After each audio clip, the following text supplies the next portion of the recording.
Hi అండి, ఈరోజు ఇంకొక వీడియోతో మీ ముందుకు వచ్చాను. ఈరోజు ఈవినింగ్ స్నాక్స్ కింద బనానా బజ్జీ అండి, అరటికాయ బజ్జీ చేసుకుందాం. ముందుగా అరటికాయని పీల్ తీసుకుని కట్ చేసుకుందామండి. ఇలా పీల్ తీసుకున్న బజ్జీలండి ఇలా బజ్జీలో కట్ చేసుకుందాం. ఇలా క్రాస్గా కట్ చేసుకోవాలండి.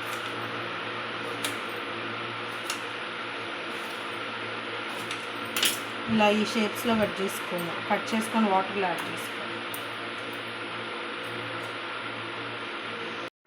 అన్నీ ఇలా ఈ షేప్లో కట్ చేసుకోవాలండి. కట్ చేసుకున్నాక ఇవన్నీ ఒక ప్లేట్లో వేసుకున్నాం.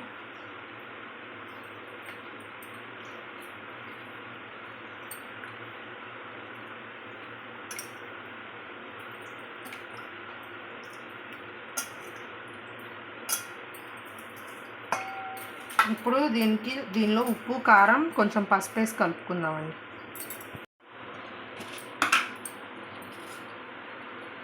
సాల్ట్ ఒక 1/2 టేబుల్ స్పూను,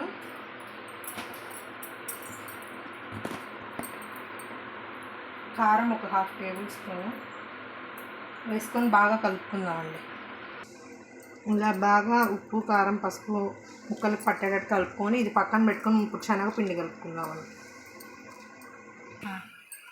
శనగపిండి తీసుకున్నామండి ఒక 2 కప్స్. అందులోకి టేస్ట్కి సరిపడినంత సాల్ట్,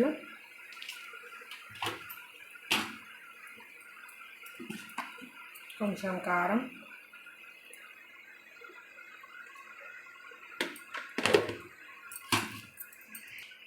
కొంచెం పసుపు, వాము అండి. వాము కొంచెం ఇలా క్రష్ చేసుకొని యాడ్ చేసుకోవాలి. ముందుగా ఇదంతా బాగా కలుపుకుందామండి. ఉప్పు, కారం అన్నీ పిండిలో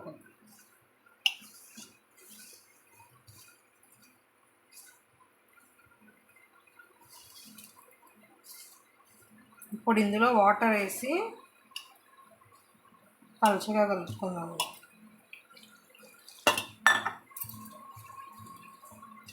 ఈ కన్సిస్టెన్సీలో కలుపుకోవాలండి.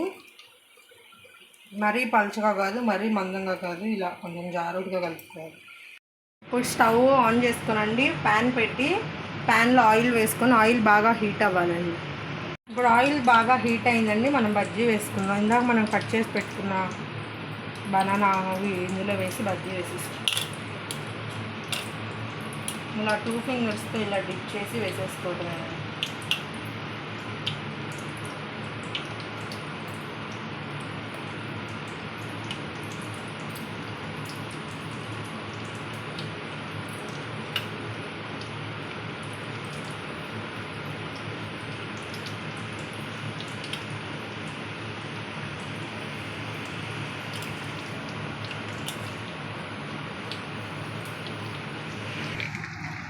అన్నీ ఇలా వేసుకొని బాగా గోల్డెన్ కలర్ క్రిస్పీగా వచ్చేంతసేపు ఫ్రై చేసుకోవాలండి.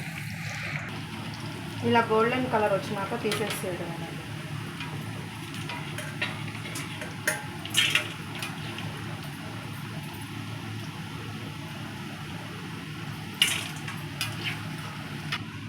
అలా మళ్ళీ ఇంకొకసారి వేసేసుకుందామండి.